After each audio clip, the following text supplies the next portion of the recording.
தமிழகத்தின் முதல் இருமொழி தேர்தல் செயலி உரிமை. வேட்பாளர்களின் கல்வி, சொத்து மதிப்பு மற்றும் வழக்கு விவரங்கள் விரல் நுழையில் அறிய இப்போதே தரவிறக்கம் செய்யுங்கள். உங்கள் வாக்கு உங்கள் உரிமை.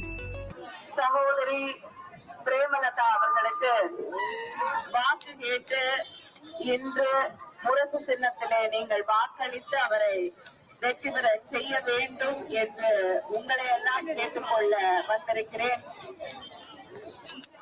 என்னுடைய மனமகிழ்ந்து இந்த தொகுதியிலே நான் உங்கள் முன்னால் நின்று கொண்டிருக்கிறேன். கேப்டன் அவர் நின்று வெற்றி பெற்ற அந்த தொகுதியிலே அவருடைய துணைவியார் நம்முடைய பிரேமலதா அவர்கள் இங்கு உங்களுடைய ஆதரவை ஏற்று நம்முடைய வேட்பாளராக நிறுத்தப்பட்டிருக்கிறார்கள். உங்கள் அத்தனை பேருக்கும் நம்முடைய சகோதரி பிரேமலதா அவர்களை பற்றி நன்றாக தெரியும். எப்பொழுதுமே ஒரு தைரியமாக இருக்கக்கூடிய பெண்மணி. கேப்டன் எப்படி எது வந்தாலும் எதிர்கொள்ளக்கூடிய ஒரு தலைவராக, எதற்குமே பயப்படாத ஒரு மனிதராக, அதே நேரத்திலே தன் வாழ்நாள் முழுவதும் ஒரு எளிமையான மனிதராக, மக்களோடு மக்களாக இருக்கக்கூடிய ஒரு மகத்தான மனிதனாக அவர் வாழ்ந்தாரோ அதே தைரியத்தோடு எந்த கருத்தாக இருந்தாலும் தைரியமாக எடுத்து சொல்லக்கூடிய ஒருவராக நம்முடைய சகோதரி பிரேமலதா அவர்கள் இருக்கிறார்கள். என்னுடைய நீண்ட நாள் தோழி, என் குடும்பத்திலே ஒருவர் என்று நான் சொல்லக்கூடிய ஒரு சகோதரி, அவருக்காக வந்து வாக்கு கேட்கக்கூடிய இந்த வாய்ப்பு எனக்கு கிடைத்ததை எண்ணி நிச்சயமாக பெரிய மகிழ்ச்சி அடைகிறேன். உங்களுக்காக தொடர்ந்து மக்களுக்காக பேசக்கூடிய பிரேமலதா அவர்கள் உங்களுக்காக பேசக்கூடியவர். உங்களுக்காக நீங்கள் கூப்பிட்ட குரலுக்கு கேப்டன் அவர்கள் ஓடோடி வருவதை போல உங்களுக்காக ஓடோடி வந்து உங்களுக்கு என்ன தேவை என்பதை நிறைவேற்றி தரக்கூடியவர். நம்முடைய முதலமைச்சர் அண்ணன் தளபதி அவர்கள் அவரையும் ஒரு சகோதரியாக கருதக்கூடியவர். அதனால இனிமேல உங்க தொகுதிக்கு என்ன வேணும்னாலும் நம்முடைய முதலமைச்சருடைய சகோதரி, இன்னொரு சகோதரி இங்க நிற்கிறார்கள். உங்களுக்கு என்ன வேணும் என்றாலும் அவர்களால் அதை செய்து தருவார்கள் என்ற அந்த நம்பிக்கையோடு நீங்கள் அவர்களுக்கு வாக்களிக்க வேண்டும் என்று உங்களை எல்லாம் நான் வேண்டி கேட்டுக்கொள்கிறேன். நம்முடைய கூட்டணியில இருக்கக்கூடிய வேட்பாளர்கள் நம்முடைய பிரேமலதா அவர்களே தமிழ்நாடு முழுவதும் போய் எல்லா மக்களையும் சந்தித்து எல்லாருக்காகவும் வாக்கு கேட்டுக் கொண்டிருக்கிறார்கள். இன்று அவருக்கு வாக்கு கேட்கக்கூடிய வாய்ப்பு எனக்கு கிடைத்திருக்கிறது. நம் கூட்டணியில இருக்கக்கூடியவர்கள் அத்தனை பேரும் மக்களை பார்த்து எங்களுடைய கூட்டணிக்கு, திராவிட முன்னேற்ற கழகத்திற்கு, நம்முடைய முதலமைச்சர் அண்ணன் தளபதி அவர்களுக்கு நீங்கள் வாக்களிக்க வேண்டும் என்று கேட்கும் போது மக்களுக்கு தந்திருக்கக்கூடிய வாக்குறுதி எல்லாம் நாங்க நிறைவேற்றி தந்திருக்கோம் அப்படிங்கிற அந்த பெருமையோடு, அந்த உரிமையோடு வந்து உங்ககிட்ட ஓட்டு கேட்கணும். ஆனா மற்றவர்கள் தொடர்ந்து மக்களை ஏமாற்றிக் கொண்டிருக்கிறார்கள். மக்களுக்கு எதிராகவே இருக்கக்கூடியவர்கள் தான் எதிரணியிலே ஒரு கூட்டணி அமைத்திருக்கிறார்கள் என்பதை நீங்கள் புரிந்து கொள்ள வேண்டும். நேற்று நாடாளுமன்றத்துல என்ன நடந்தது என்று நீங்கள் சிந்தித்து பார்க்க வேண்டும். இன்னைக்கு பிரதமர் பேசுவார் ஒரு 8 மணிக்கு. என்ன சொல்லுவாரு? எதிர்கட்சிகள் எல்லாம் பெண்களுக்கு இடஒதுக்கீடு கொடுக்கலான்னு இருந்தோம், நாடாளுமன்றத்துல இடஒதுக்கீடு, சட்டமன்றத்துல இடஒதுக்கீடு கொடுக்கலான்னு இருந்தோம், எதிர்கட்சி எல்லாம் சேர்ந்து அதை நிறுத்திட்டாங்கன்னு. ஆனா அதை விட பெரிய பொய், அவங்க நிறைய பொய் சொல்லுவாங்க. அந்த பொய்யெல்லாம் கேட்டு கேட்டுதான் இதுக்கு மேல கேட்க முடியாதுன்னுதான் நம்ம சகோதரி அங்கிருந்து போதும், விட்டா போதும் வெளியில வந்து நம்மோடு கைகோர்த்து கொண்டு இந்த மேடையில நின்று கொண்டிருக்கிறார்கள். அதனால உங்களுக்கு தெளிவாக தெரியும், நிறைய பொய் சொல்லுவாங்க. அப்படி பொய் சொல்லக்கூடியவர்கள் நேத்து என்ன நடந்ததுன்னா, பெண்களுக்கான மசோதா இடஒதுக்கீட கொண்டு வர நான் நாடாளுமன்றத்தை கூட்டுகிறேன் என்றார்கள். நாடாளுமன்றத்துல பெண்களுக்கான ஒதுக்கீட கொண்டு வரல. அதோட எதை சேர்த்து கொண்டு வராங்க? தொகுதி மறுசீரமைப்பு. தொகுதி மறுசீரமைப்புனா இந்த தொகுதிய மாத்தி இந்த தொகுதியா கொண்டு வரதில்லை. தமிழ்நாட்டில் இருக்கக்கூடிய தொகுதிகளோட எண்ணிக்கையை மத்த மாநிலங்கள்ல இருக்கக்கூடிய தொகுதிகளோட எண்ணிக்கையை மாத்துறது. தமிழ்நாட்டுல என்ன நடந்தது? எல்லாருக்கும் இப்ப பொதுவா கேட்டீங்கன்னா வீட்டுல எத்தனை குழந்தைன்னா ஒரு குழந்தை 2 குழந்தைன்னு வாங்க இல்லையா? 10, 15 எல்லாம் இப்ப யாரும் சொல்றது இல்ல தமிழ்நாட்டுல. ஏன்னா நம்ம பிள்ளைங்க படிக்கணும், நல்லா இருக்கணும் அப்படிங்கிறதுக்காக நம்ம 2 குழந்தையோட நிறுத்திக்க ஆரம்பிச்சிட்டோம். ஆனா வட மாநிலங்கள்ல யாரும் செய்யறது இல்ல. அதனாலதான் இங்க நிறைய பேர் வேலைக்கும் வராங்க. ஏன்னா அங்க வேலை வாய்ப்புகள் இல்லை, படிக்கிறதுக்கான வாய்ப்புகள் இல்லை, இங்க வராங்க. அங்க இருக்கக்கூடிய சூழல் என்னன்னா ஜனத்தொகை ஜாஸ்தி ஆயிடுச்சு. அதனால அங்க இருக்கக்கூடிய மக்கள் தொகையும் தமிழ்நாட்டுல இருக்கக்கூடிய மக்கள் தொகை, கேரளா இருக்கக்கூடிய மக்கள் தொகையெல்லாம் வச்சு கணக்கு பார்த்தா இன்னைக்கு தமிழ்நாட்டுல 39 MP இருக்கும். அங்க 60 MP 70 MP ஒரு மாநிலத்துல இருக்காங்கன்னா நம்ம மக்கள் தொகையை வச்சு கணக்கு பார்த்தா நமக்கு குறையும். 32 MP ஆயிடுதுன்னு வச்சுக்கோங்க. அவங்களுக்கு இருக்கிற MP 80ல இருந்தும் 60ல இருந்தும் அதிகமாகும், 120 கூட ஆகலாம். அப்படி இருக்கக்கூடிய ஒரு சூழல்ல ஏன் நாம் இதை ஏற்றுக்கொள்ள வேண்டும்? தமிழ்நாட்டுல ஜனத்தொகையை குறைத்தால் நாட்டுக்கு நல்லதுன்னு சொன்னாங்க. நம்ம அதை நம்பி குறைச்சோம். வீட்டுக்கு நல்லது, நம்ம பிள்ளைங்க நல்லா இருப்பாங்கன்னு குறைச்சோம். அவர்கள் அதை செய்யவில்லை. நல்ல அரசாங்கம் அங்கே இல்லை. அதனால மக்கள் தொகை அதிகமா இருக்கு, மக்கள் கஷ்டப்படுறாங்க. ஆனா அதுக்கு நல்ல அரசாங்கத்தை நடத்தியதுக்கு ஒரு பிள்ளை நல்லா படிச்சா என்ன நல்ல மார்க் கொடுப்பாங்களா? பரீட்சையில் நல்லா எழுதினா நல்ல மார்க் தானே கொடுக்கணும். இவங்க நல்லா எழுதி இருக்கிற பிள்ளைக்கு ஃபெயில் மார்க் கொடுக்கறாங்க, நமக்கு குறைக்கிறாங்க. தொகுதியை குறைச்சிட்டு சரியா எழுதாத பிள்ளைங்களுக்கு அதிக மார்க்க கொடுத்து தமிழ்நாட்டுல இருக்கக்கூடிய 39 MP குறைப்போம். திடீர்னு என்ன சொல்றாங்க, உள்துறை அமைச்சர் எல்லாருக்கும் ஏத்துவோம். அப்படி ஏத்தினாலும் தமிழ்நாடு பாதிக்கப்படும். அவங்க எந்த மசோதாவை வேணாலும் கொண்டு வர முடியும். நம்ம என்ன தமிழ்நாட்டுல சொல்றோம்னா, இருக்கிறதுல எங்களுக்கு கொடுங்க. 543 இடம் இருக்குல்ல, அதுல பெண்களுக்கு இடஒதுக்கீடு கொடுங்க. நீங்க இத பெருசு பண்ணி 850 மாத்தி அதுக்கப்புறம் இடஒதுக்கீடு கொண்டு வரது என்பது மக்களை ஏமாற்றுவது, தமிழ்நாட்டு உரிமைகளை பறிப்பது.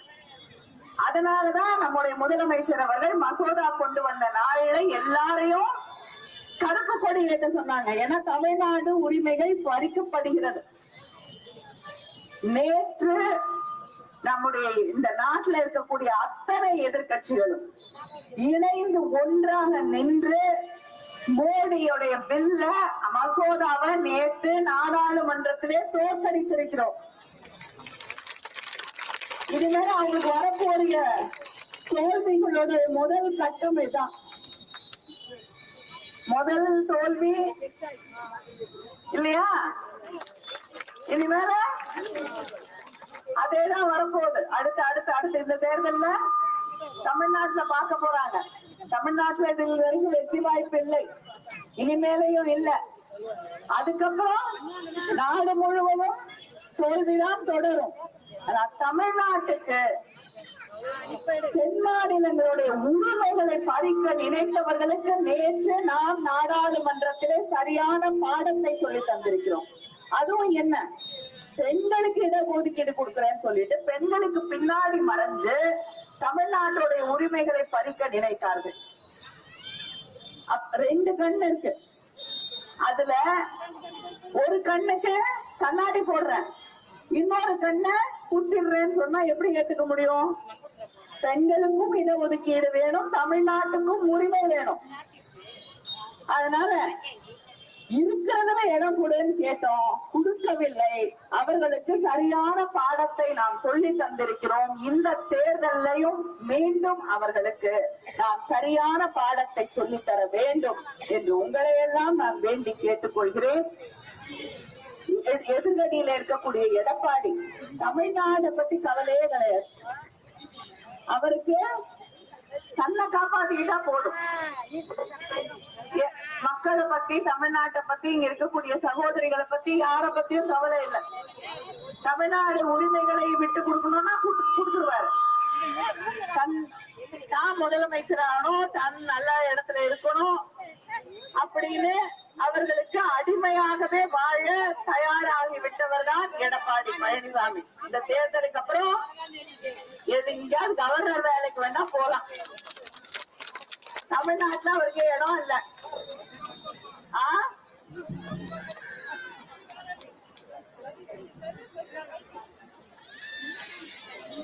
கவர்னர் வேலைக்கு ஒன்றும் கஷ்டம் இல்ல. நம்ம ஊர்ல ஒரு கவர்னர் இருந்தாரு. என்ன பண்ணுவாரு? சட்டமன்றத்துக்குள்ள வருவாரு, சண்டை போடுவாரு, வெளியில போயிடுவாரு. உள்ள வருவாரு, சண்டை போடுவாரு, வெளியில போயிடுவாரு. அதனால கஷ்டமான வேலை இல்லை, அது தேவையும் இல்லை. கவர்னர் வேலை தேவையில்லைன்னு ரொம்ப நாளா சொல்லிட்டு இருக்கோம் திமுக. அது என்னைக்கே அந்த கவர்னர் வேலையை வீட்டுக்கு அனுப்ப போறாங்கன்னு தெரியல. தமிழ்நாடு 2026 சட்டமன்ற தேர்தல். தேசிய ஜனநாயக கூட்டணி வாசுதேவநல்லூர் தொகுதியின் வெற்றி வேட்பாளர் ஆனந்தன் ஐயாசாமி. வாக்கு செலுத்தும் இயந்திரத்தில் வரிசை எண் 1 தாமரை சின்னத்தில் வாக்களித்து பெருவாரியான வாக்குகள் வித்தியாசத்தில் வெற்றி பெற செய்யுமாறு அன்போடு கேட்டுக்கொள்கிறோம். இப்படி தமிழ்நாட்டுக்கு, இந்திய மக்களுக்கு துரோகம் செய்து கொண்டிருக்கக்கூடிய, தினம் நம்மளை பார்த்து பொய் சொல்லிக் கொண்டிருக்கக்கூடிய ஒரு கூட்டணி எதிரணியில இருக்கு. எந்த தேர்தல் வாக்குறுதியையும் நிறைவேற்றி பழக்கம் இல்ல. அதிமுக ஒரு தேர்தல் வாக்குறுதி கொடுத்தாங்க 2016. இருக்கக்கூடிய சகோதரிகள்கிட்ட கேட்கிறேன், யாருக்கா ஞாபகம் தான்? 27வது பக்கத்துல குடும்ப அட்டைதாரர்களுக்கு செல்போன் கொடுக்கறேன்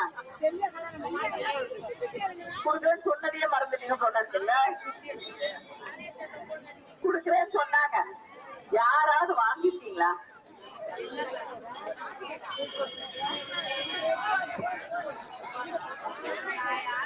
அந்த பின்னாடியே வாங்கிருக்கீங்களா? நான் வர வரையில கேட்டேன். நம்முடைய சகோதரி பிரேமலதா அவர்கள், அவரும் தமிழ்நாடு முழுக்க போறாங்க. உங்களுக்கு யாரையாவது தெரியுமா அந்த செல்போனை வாங்கினவங்கன்னா? அவங்களுக்கும் தெரியலன்ட்டாங்க. அதனால ஒரு வாக்குறுதியை கொடுத்துட்டு தானும் மறந்து மக்களையும் மறக்க செய்த பெருமை மட்டும்தான் எடப்பாடி பழனிசாமி இருக்கு. ஆனா மக்களுக்கு தந்திருக்கக்கூடிய அத்தனை வாக்குறுதிகளையும் நிறைவேற்றி தந்திருக்கக்கூடிய தலைவர் நம்முடைய முதலமைச்சர் அண்ணன் தளபதி. 1000 ரூபாய் மகளிருக்கு உரிமை தொகை தரனாரு, தந்தரா? 1,31,00,000 பெண்கள் அதை வாங்கிட்டு இருக்காங்க தமிழ்நாட்டுல. அடுத்து ஆட்சி 1 மாசத்துல வந்துருமா? வந்த உடனே எவ்வளவு? 2000 அது உயர்த்தி வழங்கப்படும். சுய உதவி குழுக்கள் இருப்பாங்க சகோதரிகள், அதுல யாருக்காவது சொந்தமா தொழில் தொடங்கணும் அப்படின்னு உங்களுக்கு விருப்பம் இருந்தா அந்த சகோதரிகளுக்கு 5 லட்சம் ரூபாய் வரை மானியத்தோடு கடன் உதவி வழங்கப்படும். சொந்த தொழில் தொடங்குறதுக்கு இங்க இருக்கக்கூடிய சகோதரிகளுக்கு, சுய உதவி குழுல இருக்க சகோதரிகளுக்கு 5 லட்சம் ரூபாய் வரை மானியத்தோடு கடன் வழங்கப்படும். நம்முடைய விவசாய பெருமக்கள் அவர்களுக்கு மோட்டார்கள், மின் மோட்டார்கள், புதிய மின் மோட்டார்கள் 20 லட்சம் விவசாயிகளுக்கு மேல் பயன்படக்கூடிய வகையில அவர்களுக்கு அது வழங்கப்படும் என்று நம்முடைய முதலமைச்சர் அவர்கள் அறிவித்திருக்கிறார்கள். திராவிட முன்னேற்ற கழகமும் நம்ம முதலமைச்சரும் அறிவிச்சா செய்வார்கள் இல்லையா? சொன்னதை செய்வார்கள் என தலைவர் கலைஞர் அவர்களின் வழியிலே வந்திருக்கக்கூடிய முதல்வர் நம்மளுடைய முதலமைச்சர் அவர்கள் இல்லையா? தொலைக்காட்சி பெட்டி கொடுக்கிறேன், வண்ண தொலைக்காட்சி பெட்டி கொடுத்தாரா? இன்னும் வேலை செய்தில்ல. அதுதான் தலைவர் கலைஞர் கொடுத்த தொலைக்காட்சி பெட்டி இன்றும் தமிழ்நாட்டிலே எல்லா வீட்லயும் பயன்படுத்தி கொண்டிருக்கக்கூடிய அளவிற்கு அவ்வளவு சிறப்பான ஒரு தொலைக்காட்சி பெட்டி. அதுக்கப்புறம் வந்த கிரைண்டர் மிக்சி எல்லாம் எங்க போயிடுச்சு, காயலாங்கடைக்கு போயிடுச்சு. ஆனா தலைவரோட டிவி இன்னைக்கும் ஓடுது. தலைவர் எப்படி மனசுல இருக்காரோ அதே மாதிரி டிவியும் வீட்டுல இருக்கு இல்லையா? அதே போல நம்முடைய முதலமைச்சர் அவர்கள் தலைவர் கலைஞருடைய மகன் வாக்குறுதி தந்தால் நிறைவேற்றி தருவார்கள்.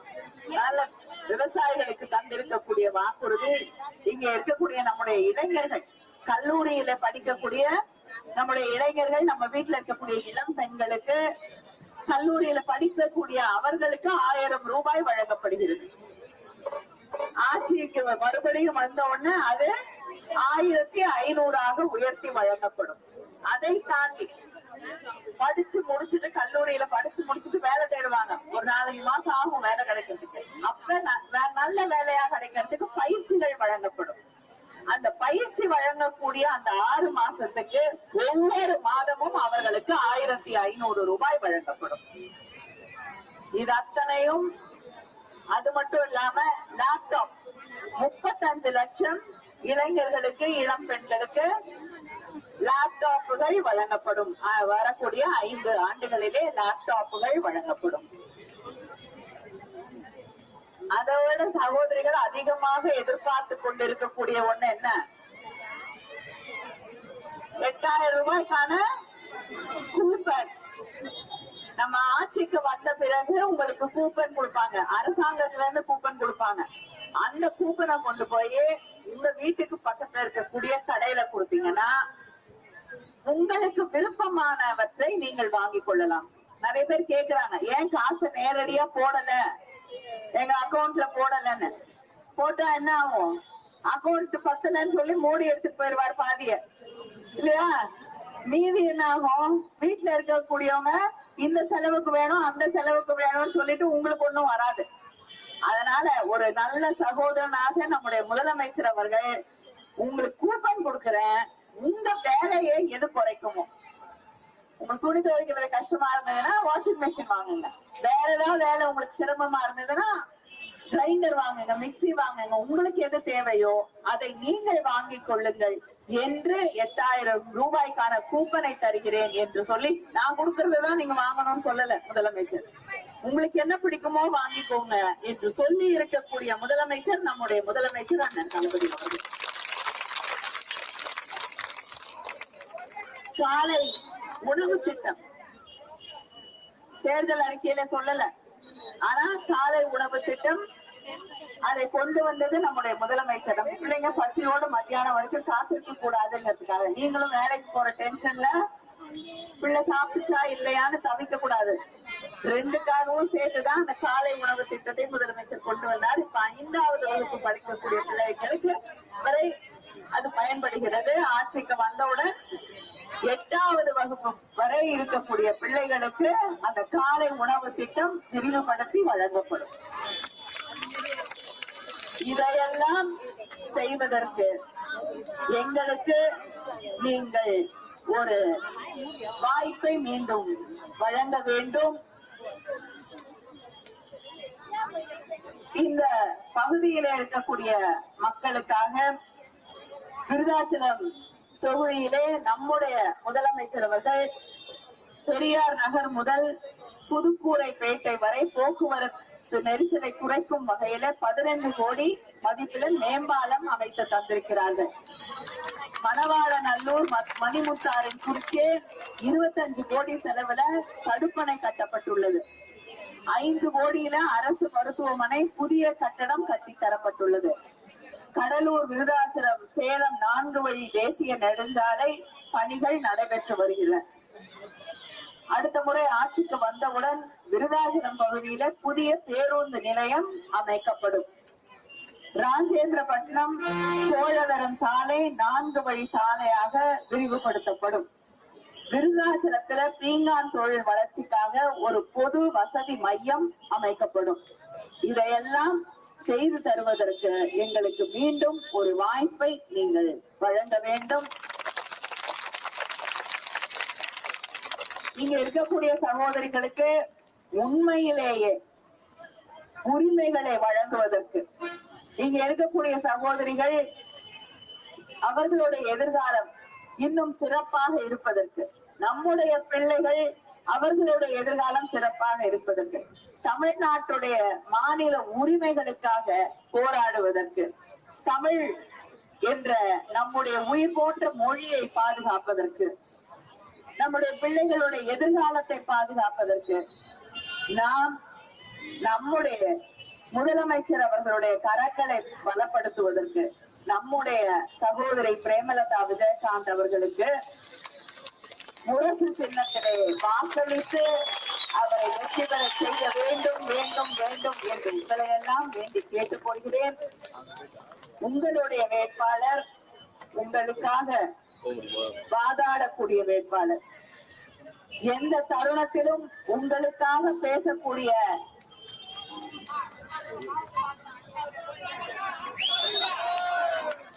அவங்க என்ன கோரிக்கை வைத்தாலும் அண்ணன் செய்து தருவார்கள். அதனால உங்களுடைய அத்தனை பேருடைய கருத்துக்களையும் கேட்டு உங்களுடைய கோரிக்கைகளை எல்லாம் நிறைவேற்றி தருவதற்கு உங்களுடைய வேட்பாளர் நம்முடைய பிரேமலதா அவர்களுக்கு வாக்களித்து, முரசு சின்னத்திலே வாக்களித்து, கேப்டன் அவர்களுடைய முரசு சின்னத்திலே வாக்களித்து வெற்றி பெற செய்ய வேண்டும் வேண்டும் வேண்டும் என்று உங்களை எல்லாம் வேண்டி கேட்டுக்கொள்கிறேன். நன்றி, வணக்கம்.